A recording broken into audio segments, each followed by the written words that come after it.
이 시간에는 육체의 욕심과 그 결과에 대해서 한번 살펴보기로 하겠는데요. 이제 오늘부터 한 12주 정도 이렇게 한번 시간마다 저녁에는 열매라고 하는 이러한 그 주제 하에서 말씀을 생각해 보도록 하겠어요. 여러분, 열매는 무엇을 얘기합니까? 결과입니다. 열매는 뭐라고요? 결과예요. 그러니까 결과는 반드시 어떤 원인이 있게 마련이에요. 어떤 원인이 있게 마련인데, 그래서 이 결과라고 하는 것은 원인으로부터 생기는 결말을 의미해요. 결과가 무슨 말인지 아시겠죠? 그러니까 어떤 그 열매가 맺기 이전에, 그리고 결과 이전에 반드시 그 결과나 열매를 맺게 하는 원인이 있다라고 하는 거예요. 아멘입니까? 네. 추우니까 그런지 여러분들 입도 조금 얼어붙으셨죠? 우리 유초등부 애들 아멘 크게 잘하대요. 우리도 연습 한번 해볼까요? 여러분, 그래서 어떤 일은 우리가 세상에서 일을 하다 보면 어떤 일이든지 간에 시작이 있게 마련이고, 그리고 결말이 있게 마련인데, 그 시작과 결과 사이에 뭐가 있어요? 과정이 있어요. 과정.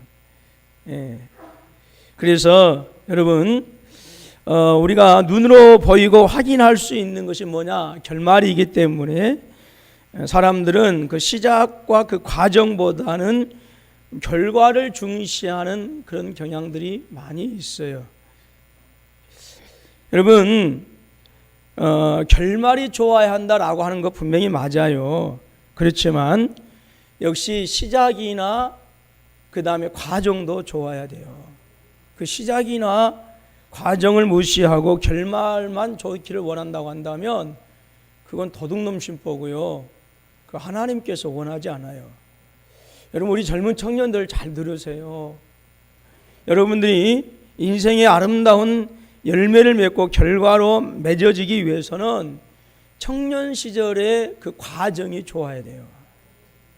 시작이 좋아야 되고, 청년과 장년에 이르러서 그 과정이 좋아야 우리 인생에 나중에 아름다운 열매들을 맺을 수 있어요. 근데 우리 청년들이 지금의 정말로 너무너무 소중한 그 과정 아니겠습니까? 그런데 그러한 때에 여러분들이 휴대폰에 여러분의 마음과 생각을 빼앗겨 버리고 시간을 빼앗겨 버린다고 한다면, 여러분들은요, 하나님 내 인생이 아름답게 해주세요 라고 하는 것이 그건 하나님 속이는 거예요. 심각하게 안 받아들여지죠. 근데 저는 청년들 볼 때마다 정말로 심각하게 보여져요. 왜냐하면 어떤 의미에서는 이 청년의 때는 어떤 지금 과정 중에 있지만 인생을 아름답게 시작하는 그 시작에 어떤 출발선에 있는 거나 마찬가지거든요. 우리 학생들도 역시 마찬가지고요. 그리고 그 과정 중에서 정말로 힘쓰고 있으면서 하나님의 선하신 뜻을 따라서 하나님께서 내게 주신 젊음, 내게 주신 청춘, 내게 주신 시간을 소중한 자원으로 삼아서 수고하고 힘쓰고 있어야 되는데, 이 소중한 자원들을 여러분, 지금 장로님들도 계시고 연로하신 권사님들도 계시지만 청년의 때와 같은 시간들이, 청년의 때와 같은 자원들이 없단 말이에요. 돈은 있을 수 있을지 모르겠지만, 인생의 경험은 있을 수 있겠지만, 여러분들처럼 가장 소중한 시간이라고 하는 이 절대적인 자원은 없어요. 그런데 이 시기를 지나면서 여러분들이 그냥 핸드폰에 마음을 뺏기고, 그 핸드폰에 그 게임에 마음을 빼앗기고 눈을 빼앗기면 여러분들 나중에 40대가 되어지고 50대가 되어져서 한 가정을 책임지며 자녀들을 책임지고 교회를 책임져야 나갈 그때에 정말 얼마나 아름다운 일들을 해야 되는데 그것들을 빼앗겨 버리면 어떡하겠느냐. 여러분, 그래서 여러분, 하나님께서 내게 주신 청춘, 하나님께서 내게 주신 젊음, 그것을요 흐지부지하게 핸드폰에 빼앗기고 컴퓨터에 빼앗기고 게임에 빼앗기고 허랑방탕하면요, 그것은 둘째 아들과 같은 탕자예요. 먼 나라에 가서 허랑방탕해서 거지되어서 돌아왔던 그 아들의 그 비참한 모습들이 우리의 모습이 되어질 수 있다라고 하는 것이죠. 그러니까 여러분들의 인생에 있어서 정말로 아름다운 열매를 맺기 위해서는 이 청년의 때에 창조자를 기억해서 그 과정을 정말로 아름답게 하시라 그 말이에요. 농부들이 씨를 뿌려 놓으면 때가 되어지면 자연스럽게 여러분 가을이 돼서 소출을 여러분 맺은 것이 아니에요. 뭐 쌀미자가 쌀이 뿌려져서 추수할 때까지는 8번에 88번에 손이 간다고 그래요. 그게 쌀미자죠. 그만큼 많은 뭐가 가는 거예요? 손이 가는 과정이에요. 여러분 비록 씨앗이 좋지 않는 땅에 뿌려졌을지라도 그 과정 중에 얼마나 농부가 땀을 흘리고 얼마나 열심히 그 과정에서 노력했느냐에 따라서 수확이 달라져요. 수확이. 오늘 비록 우리가 부모님으로부터 받은 재산이 없고 내가 받은 것이 별로 없을지라도 그 과정 중에서 내가 얼마나 소중하게 그 과정에 철저하게 했느냐에 따라서 내 인생에 거둬들인 열매가 다르다 그 말이에요. 뭐 또 삼천포로 빠져나가기 시작했는데 아무튼 뭐가 중요하다? 과정이 중요하다. 시작도 중요하고 과정도 중요하다. 결말만이 중요하지 않다라고요. 근데 우리 모든 거의 대부분의 사람들은 시작과 과정은 도외시한 채 결말말을 중요시하는 그런 경우들이 있어요. 그래서 여러분 뭐로 가도 어디만 가면 돼요? 서울만 가면 된다라고 하는 이 말은 참 우리한테 있어서 안 좋은 말이죠.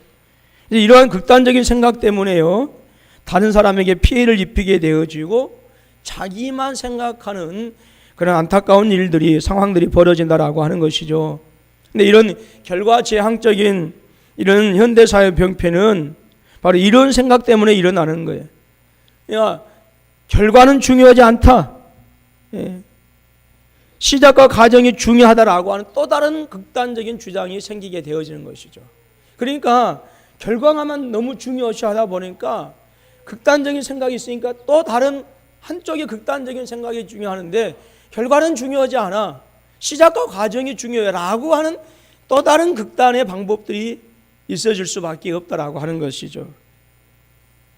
여러분, 책임지지 않으려고 하는 자세와 힘든 상황을 극복하려고 하는 의지를 약화시킬 수 있기 때문에 결과만 중요하다라고 하는 것도 좋지 않고 시작과 과정이 중요하지 결과는 아무렇지 않아도 된다라고 하는 이런 것 역시 대단히 위험한 생각이다라고 하는 것이죠. 그래서 우리가 보통 말하는 야야 뭐 괜찮아 나중은 어떻게 돼도 괜찮아, 결국 시간 우리가 어떻게 시작하고 어떻게 하는 그 과정이 중요한 이것 역시 위험하다. 여러분 반드시 시작이 좋고 과정이 좋으면 아름다운 열매 맺어요. 아름다운 열매 맺습니다. 그러니까 시작도 과정도 결과도 같이 중요시하게 하는 이러한 한쪽에 치우치지 않는 어떤 중용이라고 그러죠. 이게 대단히 필요해요. 대단히 필요합니다. 여러분 시작이 없는 결과가 어디에 있고 결과를 기대하지 않는 시작이 어디에 있겠습니까? 규정을 유지하면서 여러분 이제 앞으로 계속 시작과 결과라고 하는 이 주제를 살펴볼 것인데, 근데 이게 또 너무 광범위해 할 얘기도 많이 있고 그런데 여러분 우리가 바른 그리스도인으로서 살고자 하는 자세와 그 결과를 이제 앞으로 중점적으로 살펴보기를 원합니다. 자, 그렇지만 그 반대의 자세와 결과 역시 중요하기 때문에 우리가 이제 계속해서 한 몇 주 동안은 저녁마다 육체의 욕심을 따라 사는 자들이 어떤 결과를 낳게 되는가 한번 생각하면서 이제 계속 말씀을 상고해 보기를 원합니다. 첫 번째로 범죄한 자들은 육체의 욕심을 품게 되어 있어요. 범죄한 인간은 어떤 욕심? 육체의 욕심. 성령의 소욕을 쫓아서 행하려고 하는 것이 아니라 내 죄악된 것들을 만족시키려고 하는 그 육체의 욕심을 품고 살아간다라고 하는 것이죠. 16절 말씀 보게 되어지면 욕심이라고 하는 단어가 나와요.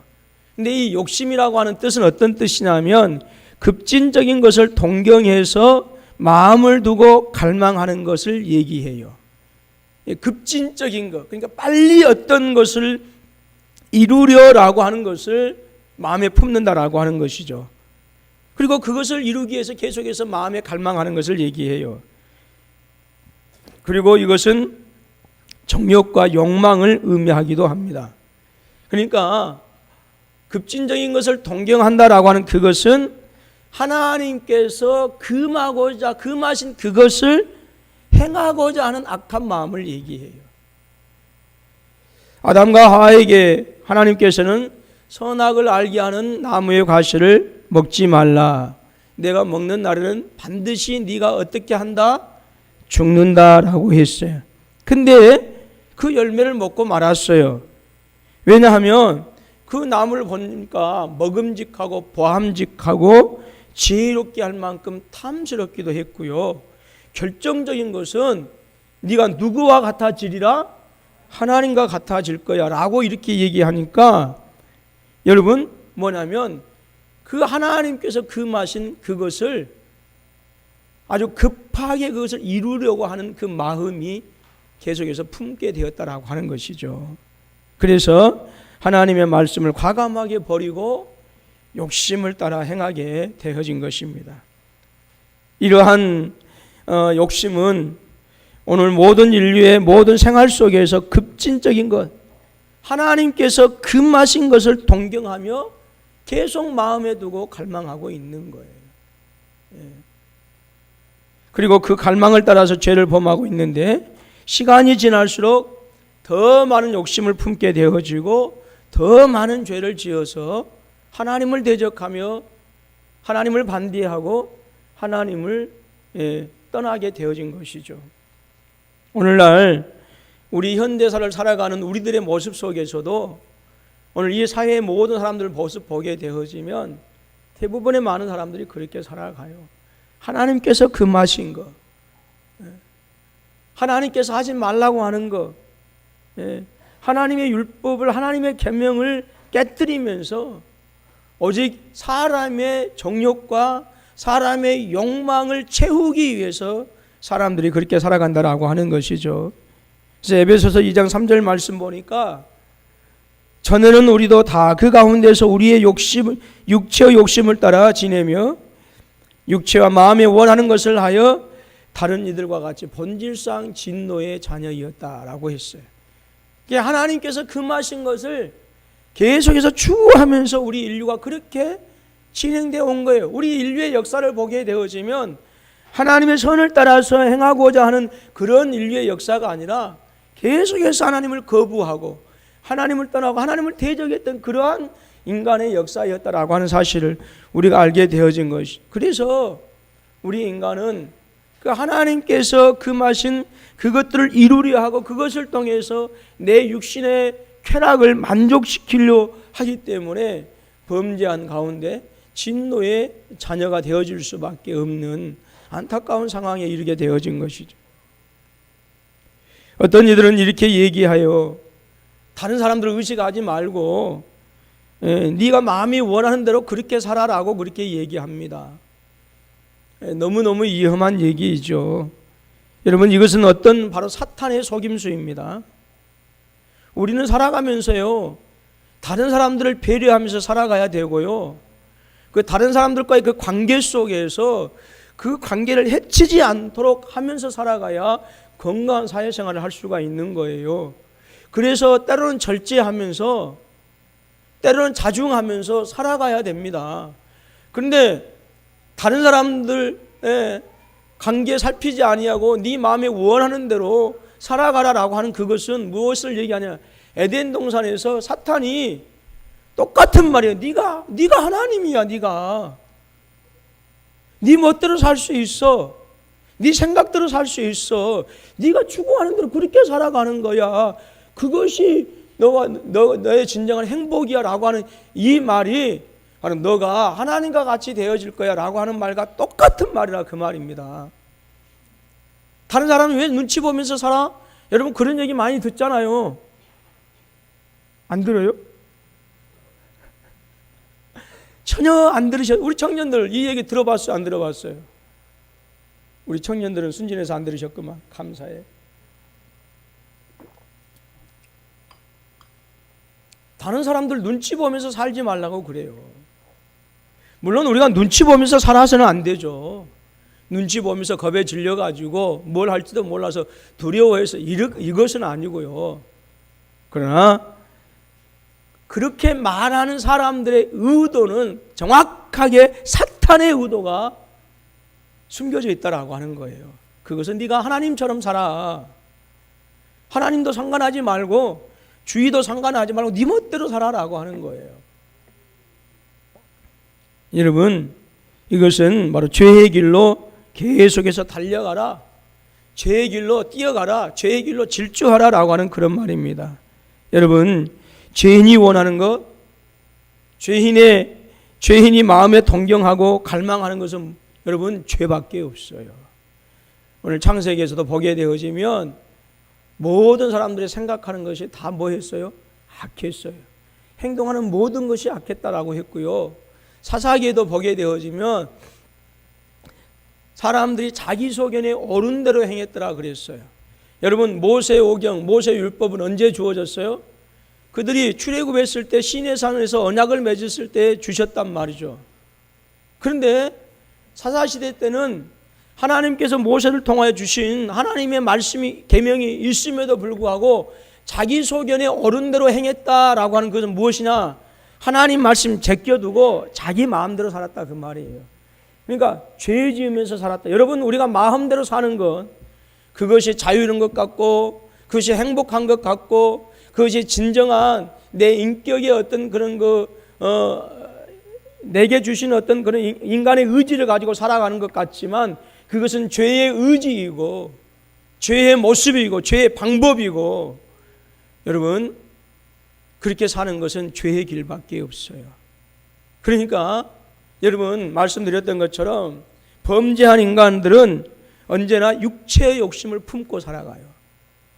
그래서 여러분 오늘 우리의 삶 속에서 죄된 결과를 열매를 맺을 수밖에 없는 것이죠. 여러분 오늘 범죄한 인간이 아무리 의롭게 살아도 아무리 윤리적이고 도덕게 살아도요 결과는 죄의 열매예요. 죄의 열매. 그러므로 오늘 저와 여러분들이 예수를 믿고 하나님의 말씀을 사랑하고 성령님의 인도하심 속에서 살아가는 것이 얼마나 우리에겐 복인지 몰라요. 우리 안에 성령께서 계시고 그리스도의 법을 우리 심령에 새겨주시어서 영원히 지우지 않는 그 하나님의 법을 우리에게 두셔서 이제는 우리가 하나님을 떠나지 아니하고 성령의 소욕을 쫓아서 의의 열매를 맺으며 하나님을 영화롭게 할 수 있다라고 하는 이것이요 저와 여러분들에게는 얼마나 아름다운 축복인지요. 이게 돈이 많은 것보다도 세상에서 명예와 권세를 누리는 것보다 이것이 우리에게 더 본질적인 복이요 행복이다라고 하는 거예요.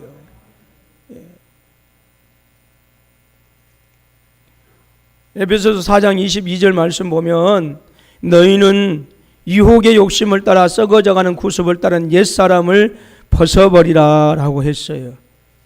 여러분 유혹의 욕심이라고 하는 것은 진리와 반대되는 것 아니겠습니까? 유혹의 욕심이라고 하는 것은 죄된 유혹 그리고 죄적인 것을 갈망하고 동경하는 그런 마음을 얘기해요. 그런데 이렇게 죄를 동경하고 갈망하는 삶을 살게 되어지면 결국에는 그것이 썩어져가는 구습을 쫓아 행하여 가는 것이다 라고 하는 것이죠. 그러니까 우리는 그것을 뭐해요? 벗어버려야 된다 그 말입니다. 여러분 실컷 일을 하고 정말 힘있게 일을 하고 또 밖에서 정말 마음대로 이렇게 놀다 보면 땀이 나고 땀이 나다 보면 냄새가 나잖아요. 여러분 잠자리에 혹시 그대로 들어가십니까? 귀찮다고? 아니죠. 그러면 바로 거실로 쫓겨나지 않아요? 여러분의 사모님들한테? 예.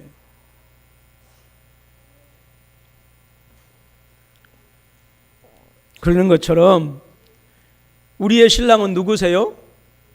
우리의 신랑은 누구예요? 예수님이에요. 그런데 우리가 죄악된 곳에서 놀다가 그 죄된 냄새를 가지고 죄된 옷을 입고 우리가 주님과 함께 주님 오늘 같이 나하고 자요 이렇게 하면 주님께서 코를 막 씻고 와라 이런단 말이에요.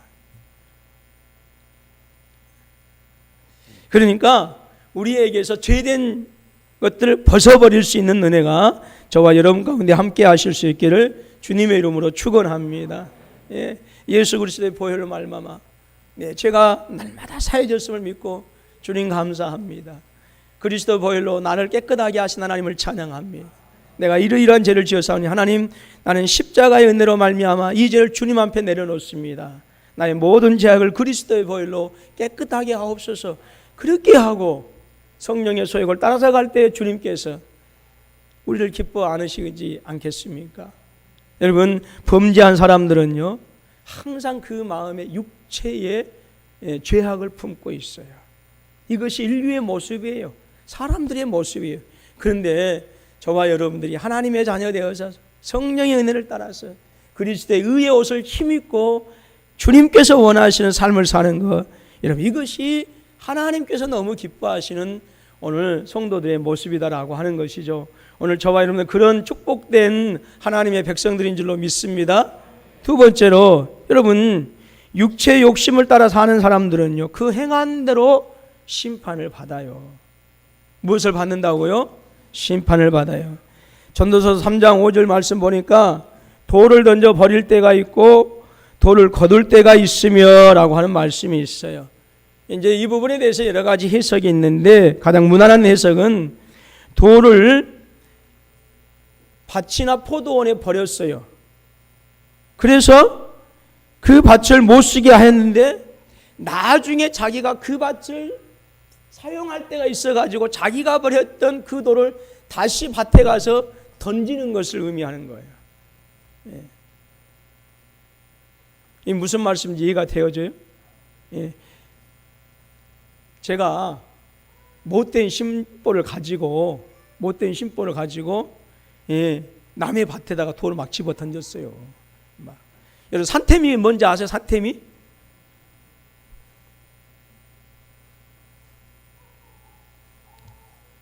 알아요? 몰라요?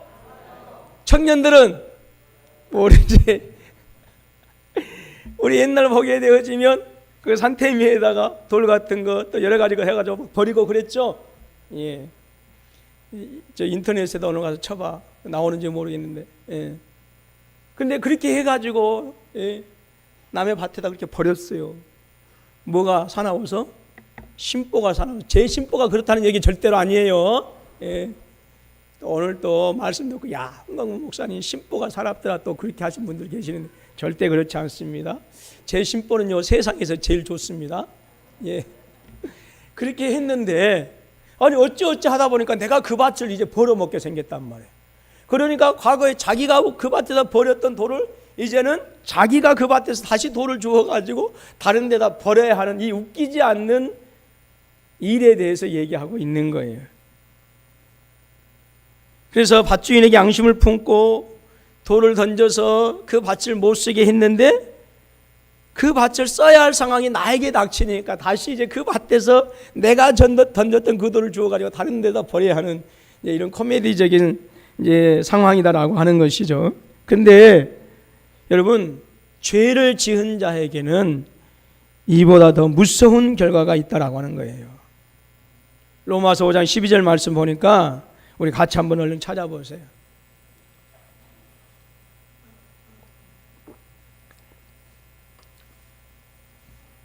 로마서 2장 12절입니다. 죄송합니다. 로마서 2장 12절.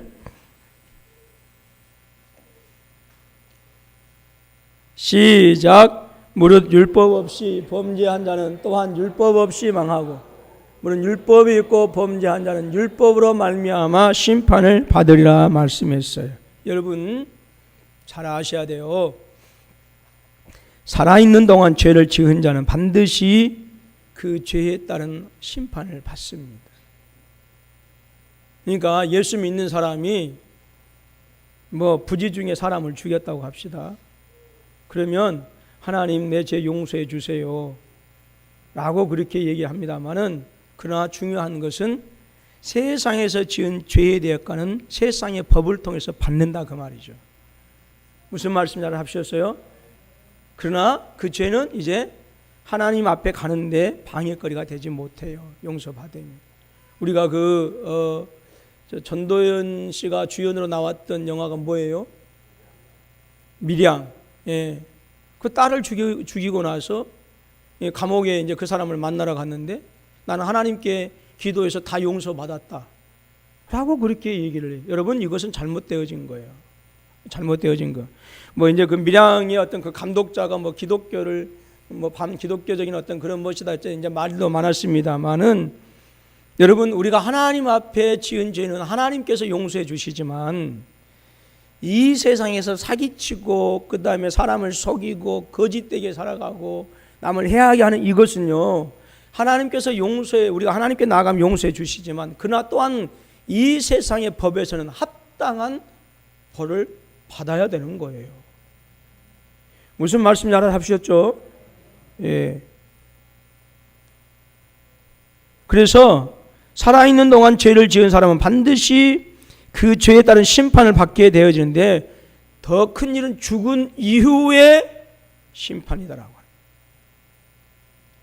세상의 심판은, 세상의 형벌은 어느 정도의 벌금을 물면 해결되어질 수 있고, 그 죄의 형량에 따라서 내가 그 형량에 따라서 어떤 뭐 감옥에 간다든지 그렇게 해서 몇 년 지나고 나면 끝이 나요. 그러나 하나님의 심판에는 끝이 없습니다. 히브리서 9장 27절 말씀 보면, 한 번 죽는 것은 사람에게 정하신 것이요 그 후에는 심판이 있으리니 라고 말씀하셨어요. 여러분, 세상의 죄는 시간이 지나면, 내가 교도소에 있어질 그 시간이 점점 줄어들게 되어 있지만, 하나님에게 용서받지 못하고 하나님의 심판받으면 그 시간은 영원한 것이지 절대로 줄어들지 않는다라고 하는 거예요. 아주 유명한 소설가하고 들었는지 모르겠습니다만은, 아주 글을 잘 쓰는 소설가하고 택시기사가 같이 지옥에 갔어요. 근데 택시기사의 불은 점점 꺼져가는데, 이 글을 잘 쓴 소설가의 불은 꺼지지가 않는 거예요. 그래서 이 소설가가 물었어요. 아니, 하나님, 왜 이 택시기사의 불은 점점 꺼져가는데 내 불은 도대체 꺼지지가 않습니까? 라고 그렇게 물으니까, 하나님께서, 야, 택시기사는 속도를 무섭게 할 때마다 사람들이 주여 주여 해가지고 나를 찾게 했고, 소설가는 너는 글을 통해서 예수를 반대해서 많은 사람들이 네 글을 읽고 지옥에 갔단다. 그렇게 하나님께서 대답하더랍니다. 물론 실제로 있는 사건은 있는 일은 아니에요. 그러나 여러분, 우리가 심판이 반드시 있다라고 하는 것이고요, 세상에서의 형량은 감해질 수 있어요. 세상에서의 형량은 내가 살다 보면 그것이 줄어들 수 있지만, 하나님의 심판을 한 번 받으면 그 후에는 그 심판이 그쳐지지 아니하고 그 형량이 줄어들지 않는다라고 하는 거예요. 여러분, 이게 무서운 거예요. 저는 그래서요, 제가 가끔 가다가 목회를 잘하든지 못하든지 그걸 떠나서, 내가 하나님 앞에서 얼마나 착하게 사느냐, 아름답게 사느냐, 그걸 떠나서 예수 믿는다라고 하는 이것 자체가 얼마나 나에겐 큰 축복으로 여겨지는지 몰라요. 내가 예수님을 모르고 살다가 예수를 모르고 심판받고 죽어버리면 내 영혼이 어떻게 되어질까라고 하는 생각을 하게 되어지면요, 어쩔 때는 그것 자체만으로 얼마나 감사한지 몰라요.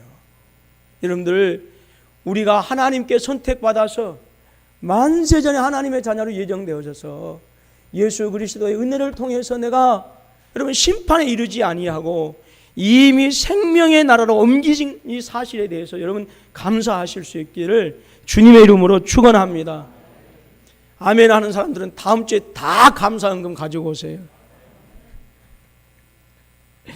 너무너무 감사한 사건 아니에요? 너무너무 놀라운 것 아니에요? 생각만 해도 웃음이 나오고 생각만 해도 가슴이 뿌듯하고 생각만 해도 행복해지는 거 아니에요? 전혀 아니네, 표정이. 예. 그래, 저는 그래요. 예. 마태복음 12장 36절은 심지어 사람이 무슨 무익한 말을 하든지 심판날에 이에 대하여 신문을 받는다라고 이렇게 말씀하고 있고요. 요한복음 5장 29절 말씀처럼 선한 일을 행한 자는 생명의 부활로, 악한 일을 행한 자는 심판의 부활로 나올 것이라고 말씀하셨어요. 여러분, 오늘 저와 여러분들이 정말 육체의 욕심을 따라 사는 자들이 아니라 성령의 소욕을 따라 사는 사람들, 이것을 감사하실 수 있기를 주님의 이름으로 축원합니다. 예, 여러분, 육체의 욕심은 누구로부터 시작이 되었어요? 아담과 하와로부터 시작이 되었어요. 그리고 오늘 우리는 불행하게도 욕심을 따라 범죄한 결과가, 여러분, 죽지 않을 수 있는 존재, 영원한 하나님의 생명을 가지고 살아갈 수 있는 존재가 죽어야 하는 존재가 되었고요. 모든 만물들이 인간을 위해서 존재하고 인간을 위해서 여러분 지어졌는데, 죄의 결과로 말미암아서 모든 만물들이 사람을 대적하는 그러한 고통스러운 결과가 되어졌다라고 하는 것이죠. 여러분, 아담과 하와가 죄를 범하지 않았으면 이 땅에 지진이 있을 수 있어요, 없어요? 지진이 있을 수 있을까요, 없을까요? 없어요, 없어. 예. 저는요, 정말로 한 군데 가보고 싶은 데가 있어요. 콩고에 가면 그 콩고의 그 화산인데요. 거기 가면 누가 그 지옥의 입구라고 그렇게 별명을 붙여놨어요. 그 어마어마한 분화구에, 어마어마한 분화구에 용암으로 가득했어요. 말 안 들으면요, 데리고 가다가 비행기에서 빠뜨려 버릴 거예요. 그 어마어마한 크기의 그 분화구에 그 시뻘건 용암이 들끓고 있어요. 예. 여러분, 그 인터넷 가서 콩고 화산을 한번 쳐보세요. 그것이 보여요. 예. 그래서 누군가가 지옥의 입구이다라고 이제 이렇게 별명을 붙여놓기도 했습니다만은, 오늘 이 세상의 모든 것은 사람을 위해서 하나님께서 창조해 놓으셨어요. 그리고 그것을 누리면서 살아가게 하셨는데, 죄로 말미암아서 오늘 하나님과 우리의 관계가 깨어지고 땅까지도 저주를 받아서 깨어진 관계가 되어졌다라고 하는 것이죠. 여러분, 육체의 욕심을 따라 살게 되어지면 반드시 심판날에 그 죄에 대한 결과를 치른다라고 하는 사실을 여러분들 기억하십시오. 이제 말씀을 맺을게요. 범죄한 자들은요, 아무리 우리의 눈에 보기에는 도덕적이고 윤리적으로 살아간다 할지라도요, 항상 그 마음에는 하나님을 대적하는 육체의 욕심을 품고 살아갈 수밖에 없어요. 그래서 이런 TV에서 나오는 유명한 인기 있는 연예인들이나 정말로 그런 사람들을 보게 되어지면 결국 보면 하나님을 대적하게 되어져요. 왜 그런가? 육체 범죄한 사람들이기 때문에 그래요. 또한 육체의 욕심을 따라 사는 사람들은 반드시 그 행한 일대로 심판을 받습니다. 세상에서도 법적인 심판을 받고 하나님에 의해서 영원한 심판을 받아요. 그러나 또한 이 말씀을 정리하면서 우리에게 감사한 것은, 우리가 그 육체의 욕심을 따라 사는 것이 아니라 성령의 소욕을 따라서 우리가 하나님의 영원한 저주의 심판받는 것이 아니라 이미 저와 여러분들이 천국에 옮겨진, 생명의 나라로 옮겨진 삶을 살고, 우리 주님 오셨을 때 그 앞에서 생명의 면류관, 의의 면류관으로 시험받는다라고 하는 이 사실이 우리 너무나도 아름다운 복이다라고 하는 것이죠. 오늘 또 저희들 육체의 욕심을 따라 살지 마시고 오늘 성령의 소욕을 따라서 살아가는 우리 모두가 되어질 수 있기를 주님의 이름으로 축원합니다. 기도하겠습니다.